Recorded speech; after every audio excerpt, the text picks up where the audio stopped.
When the new live-action Star Wars series was first announced, many fans took the news with skepticism. Understandable, given the divisive state the franchise was in.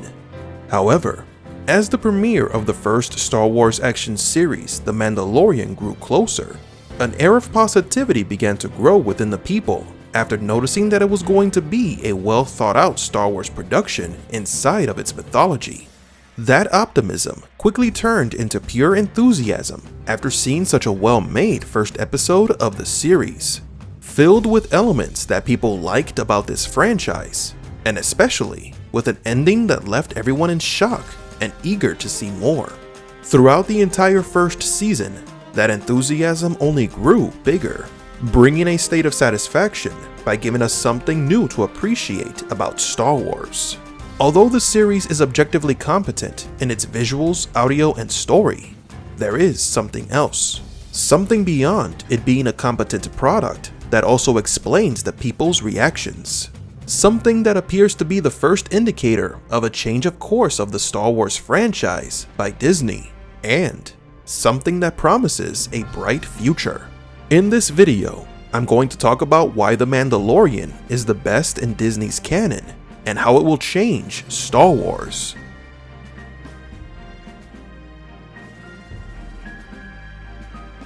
One of the first things that grabbed our attention after watching the first episode of The Mandalorian was how brilliant it was constructed, like the visuals and the costumes.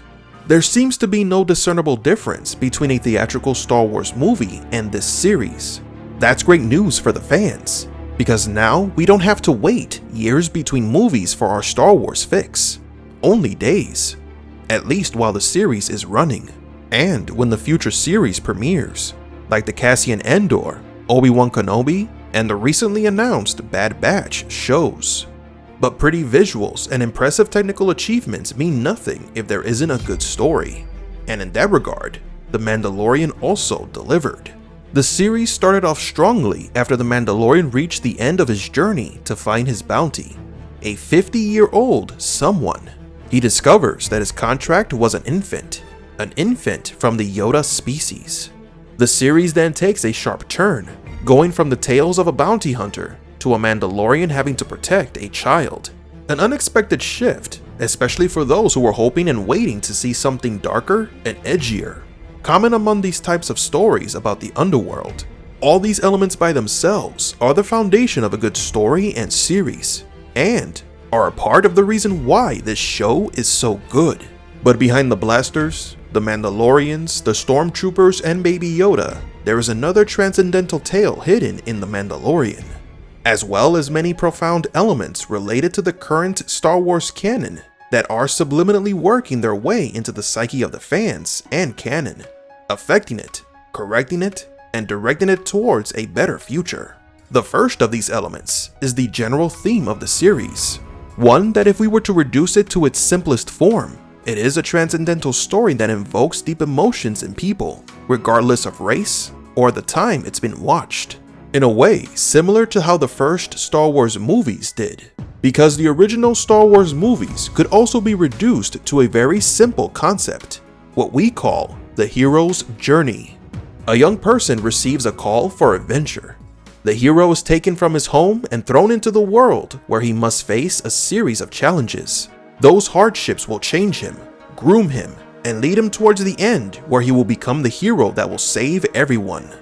Although The Mandalorian does not use that exact story archetype per se, it uses another one that is also as timeless and transcendental, and that is captured in other works of art. We must keep something in mind about the Mandalorian history while watching this series. The Jedi and the Mandalorians had a series of terrible conflicts in the Mandalorian-Jedi War, a war in which the Jedi won that led to the devastation of the Mandalorians' home planet of Mandalore, forcing the Mandalorians to put their cities under giant domes to protect them from the inhospitable conditions of its now desolate planet. Because of this, the Mandalorians developed a deep disdain for the Jedi, the group that possessed abilities which they don't understand.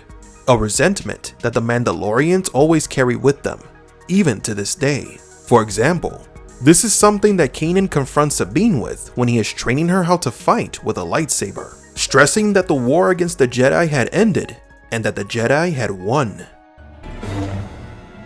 History lesson. The Jedi won the war with Mandalore. These tricks will amount to something, maybe save you from time to time, but they won't keep you alive in the long run. Only training and discipline will do that.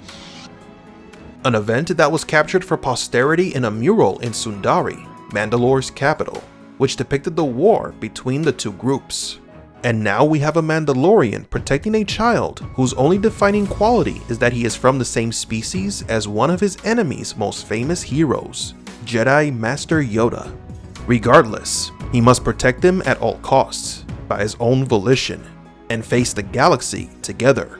Because what remains of the Empire is going to send everything they have left after them. These kinds of stories, where a person has to face the world and its challenges while protecting someone else, is a common theme found throughout the ages and cultures, like westerns, and more recently popularized in a series of samurai films called The Lone Wolf and Cub, where a samurai with his young son must go searching for the ones who wronged them and face them. Without a doubt, the creators of The Mandalorian took inspiration from these stories to craft the plot of The Mandalorian and Baby Yoda. This is a stark contrast with what they went with in the sequel trilogy and all the material related to it, where their main purpose, as stated by J.J. Abrams himself, was to retell the story of A New Hope, but with a female protagonist, and with all of her powers from the beginning. The way they worked with the sequels was a more contemporary approach. The Mandalorian is more timeless, universal and transcendental, without an era or time locking it down. Some people have complained about the few human characters in the series, and how most of them are wearing masks, but I would argue that this helps the show be more universal. Its setting is in a strange place far, far away, like it was originally intended, in a distant fantasy world. Also the fact that we are dealing with a special child with some religious connotations. In various religions, including Christianity, tales about important infants are prominent, like the tale of Moses who was found in the basket, or Jesus in the manger, just like Baby Yoda. Again, elements of transcendental tales that break the barrier of time. The second point that The Mandalorian brings is the direction in which the new Star Wars canon appears to be moving towards. The Mandalorian appears to be leaving the newly established Star Wars canon behind, giving the impression that it is correcting certain aspects that didn't make a whole lot of sense before. In the current canon, the Empire was completely destroyed only a year after Endor, as stated in the Aftermath trilogy of books of the Battle of Jakku. After the battle, a period of peace emerged in the galaxy, a peace that led to the demilitarization of the Republic, because in their minds, the Empire was beaten and ceased to exist, and thus they didn't need all that armament in an era of peace, thinking that those weapons could lead to another war. Even with the explanation that is given to us, that what was left of the Empire went into hiding in the unknown regions of the galaxy, the thought of complete absence of any remnant of the Empire in the galaxy makes little sense. This looks more like a forced justification to explain the state of the galaxy in The Force Awakens. In contrast, The Mandalorian shows us that the Empire didn't simply vanish, that some of those agents still remain in the galaxy with their own resources. Perhaps without a strong, centralized government like the one they once had with Palpatine in Coruscant, but not completely eradicated from the galaxy. This is the most logical outcome. In fact, the series alludes that those remnants did indeed have contact with Palpatine, but that is a story for another time. For another video. It is possible that we will see more of these Imperial forces go after the Mandalorian, and little by little, the gap after the Return of the Jedi begins to fill up with more convincing stories.